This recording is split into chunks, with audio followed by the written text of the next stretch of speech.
Hi everybody, this is Catherine, your favorite French Canadian. Today I'm going to show you the best settings for Call of Duty Warzone 2 on the PS5. So we're going to start with the setting for the console, and after that we will go inside of the game.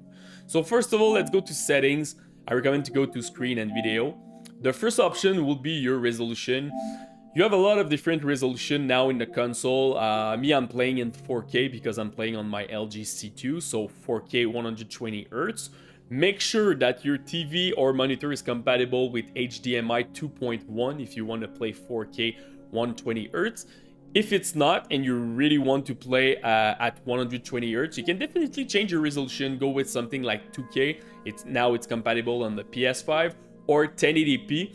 I know a lot of people is struggling with some monitors that are 144Hz, but they are not compatible with 120Hz. So maybe it's your case and that's why you're struggling with it. If it is, you can't really do something. You will need to change your monitor. So I'm sorry for you guys. For the VR, I recommend to go with automatic. You want to remove your tearing when you're playing the game. Super important to activate it. I didn't have any issue with Warzone. Sometimes it can cause issue. If you have some random stuttering, definitely test without VR. Sometimes it can be that. The 120 Hz output, I recommend to go automatic. So you want to make sure that you're playing 120 Hz when you can do it, depending on the resolution that you select, your monitor, your TV, etc. The low latency mode, I recommend to go with automatic, but if you have issue with it, that's why they put it in the I'm not sure if it's in the last firmware or the other one, but you can definitely deactivate it if you have some random compatibility issue with your TV. For the HDR, I always play always on. If you are a tryhard and you don't like to see HDR in a game like this, you can definitely go with off. Also, you can do it inside of the game if you want. For sure, HDR, you know, when you're aiming and stuff like that with the sun, it will maybe reduce a little bit your visibility, so it's question of preference. I really recommend to do the adjust HDR. Again, this one it's a calibration for your HDR for better visibility. It really depends, so I recommend to do it for yourself because it really depends on your monitor, the amount of nits, if you have an OLED monitor, VA, TV, whatever you're using, so super important to do that. The deep color output, I recommend to go with automatic. If you want your HDR to work, you have to do that. I had an issue in my previous TV, my LG C7. In the input on the HDMI, the deep color was at off, so it was causing issue because my HDR didn't work. So it was because of that. So super important to put this one at automatic. And the last one is the RGB range. Super important also to just go with the recommend setting at automatic. So now let's go inside of the game.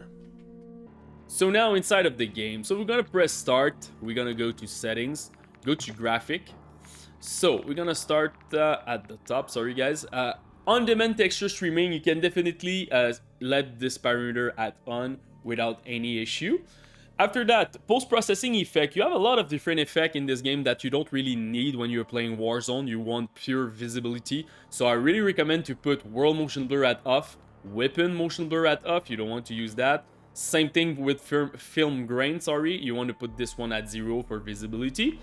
Depth of field, another one that you don't want to use when you're aiming and stuff. You want pure visibility, so put this one at off. You have fidelity SAS available on the PS5 and also Xbox. It's a AMD technology. It really helps with sharpening, so the sharpness of your image. So it really depends. If you feel like your game is fine, you don't necessarily need it. And it really depends on what type of monitor resolution that you're using. So it's question of preference, and it doesn't boost your FPS. So me, I like to activate it and play at 50. I really like to have like a sharp image when I'm playing this game. It's a little bit better for visibility.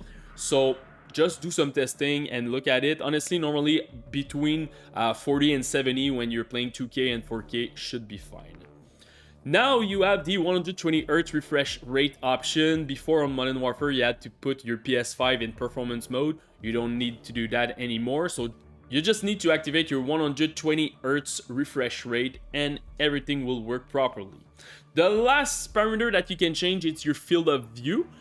This one is question of preference, and it doesn't really affect your FPS in this game. FPS are pretty stable on the PS5. Me, I like to play at 105. So question of preference if you want to see more in front of you because you're playing in a battle royale, or maybe you're playing DMZ and you want to play at 90. Again, just do some testing, but it will not necessarily affect your FPS. So this is pretty much it for my PS5 guide. If you have any questions, just comment in the YouTube section. Super important, post me the type of monitor that you are using, TV, or even your console if you're playing PS4 Pro and stuff like that. I will try to help you the best that I can, and don't forget to subscribe to the channel. Peace.